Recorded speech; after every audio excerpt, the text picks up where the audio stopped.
Seringkali kita mendengar kisah misalkan ceramah atau apa, jamaah sekalian, kadang-kadang hidup ini emang begitu. Ketakwaan kita belum tentu berdampak kepada orang lain, belum tentu berdampak kepada orang lain. Ada yang babanya bangor, anaknya baik. Ada yang babanya baik, anaknya bangor. Ada yang lakinya baik, bininya bangor. Ada yang bininya baik, lakinya yang bangor. Banyak kalau itu mah. Yang bininya baik, lakinya bangor. Siapa? Siti Asia. Bininya baik, ahli ibadah. Lakinya bangor, Fir'aun. Ana rabbukumul a'la, aku Tuhanmu yang paling. Ini istri solehah, lakinya bangor, ngaku Tuhan, kerjaannya ngebunuh. Ya, kalau laki itu baru main catur dong, masih mending lah. Ya, masih mending ya, Pak ya. Namanya kagak bangor amat ya, tapi bangor juga. Lo pulang pagi mulu main catur mulu, main catur pulang pagi, pagi ngorok nggak nyari duit, bangor namanya itu. Ada yang lakinya soleh, lakinya bener, bininya bangor. Contoh Nabi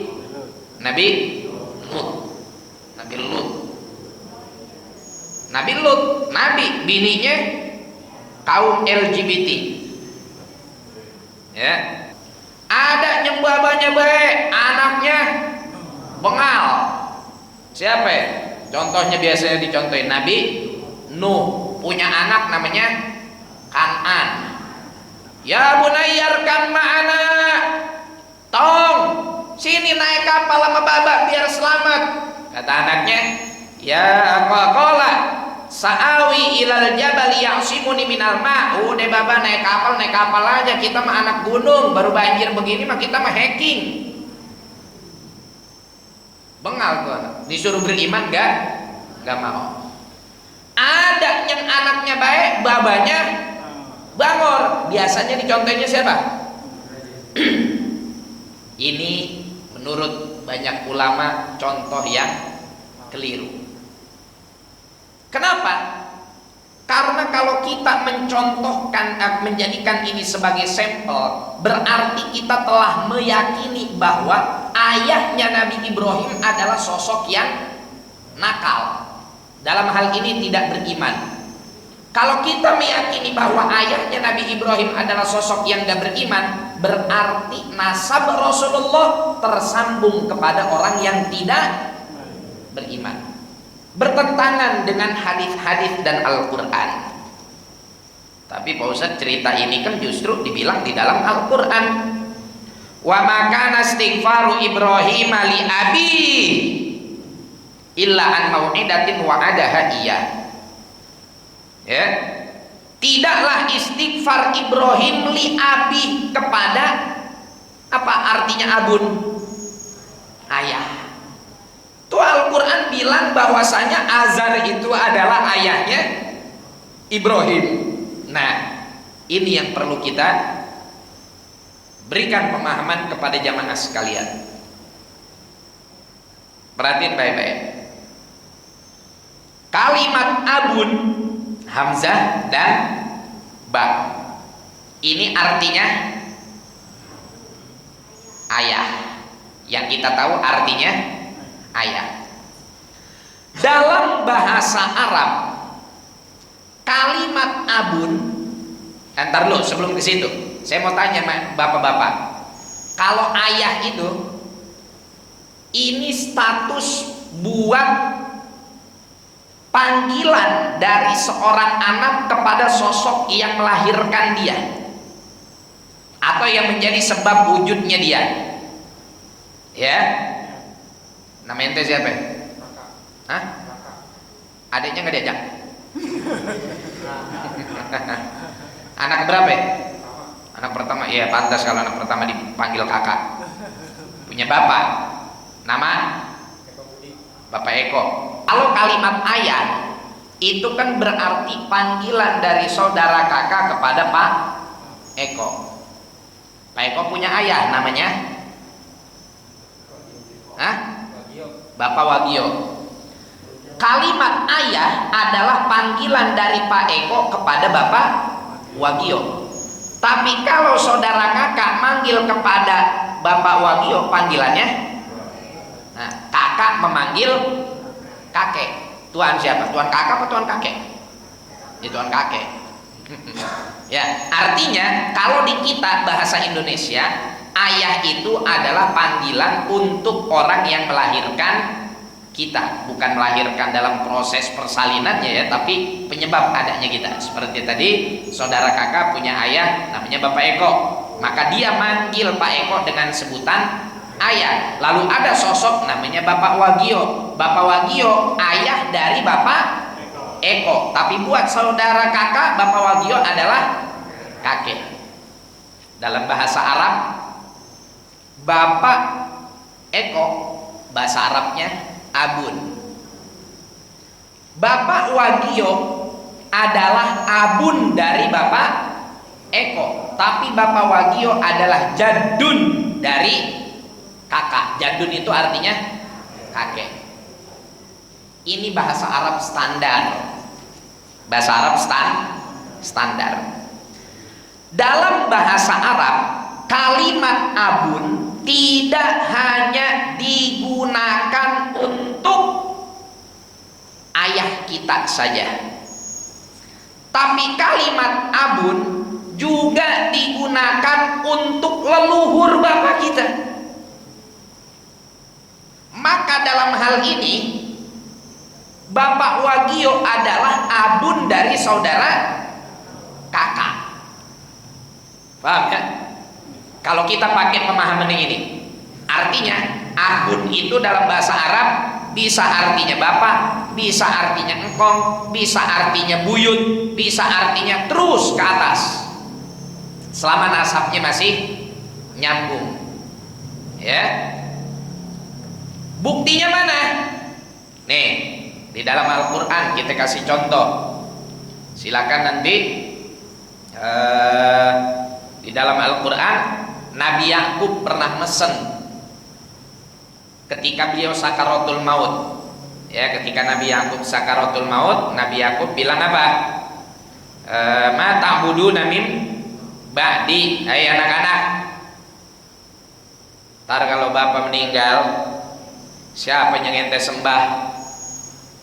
Nabi Yakub bilang gitu sama anak-anaknya. Nabi Yakub ini lagi ceritanya mau menghadapi kematian, dikumpulin anak-anaknya. Nah, udah Nabi Yakub lagi sakaratul maut. Am kuntum syuhada id hadara Yaqubal maut. Ketika Nabi Yakub hampir meninggal, kumpulin semua anak-anaknya. Ngomong Nabi Yakub, id qala li bani. Ketika Nabi Yakub ngomong kepada keturunannya, ma ta'buduna min ba'di.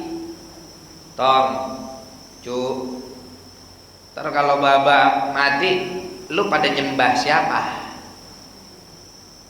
Semua anaknya jawab apa?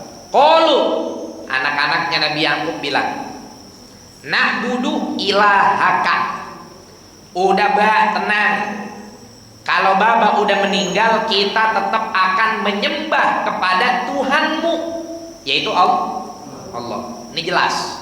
Na'budu ilahaka, kami akan sembah Tuhanmu. Artinya anak-anaknya Nabi Yakub sedang berbicara kepada Nabi Yakub bahwa mereka akan menyembah yang selama ini disembah oleh Nabi Yakub.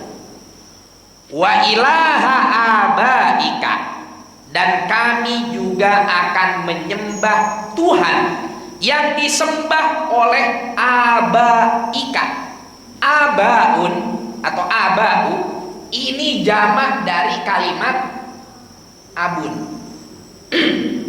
Abun, abawani, abau. Abun satu bapak, abawani dua bapak, abau bapak, bapak-bapak. banyak. Wa ilaha abaika, dan kami akan sembah Tuhan bapak-bapakmu. Artinya apa? Apakah berarti yang diomongin sama anak-anaknya Nabi Yakub berarti mereka punya bapak banyak? Bapaknya tetap yaitu Nabi. Terus kenapa digunakan abaika? Nah, di Al-Quran dirinciin siapa aja si abaika. Abaika itu satu, Ibrahim. Ntar ini Bapak silahkan buka surah Al-Baqarah ayat 133. Kami akan menyembah Tuhan leluhurmu, gitu nerjemahinnya. Siapa aja leluhurmu? Satu, Ibrahim. Pertanyaan saya, Ibrahim ini siapanya Nabi Yakub?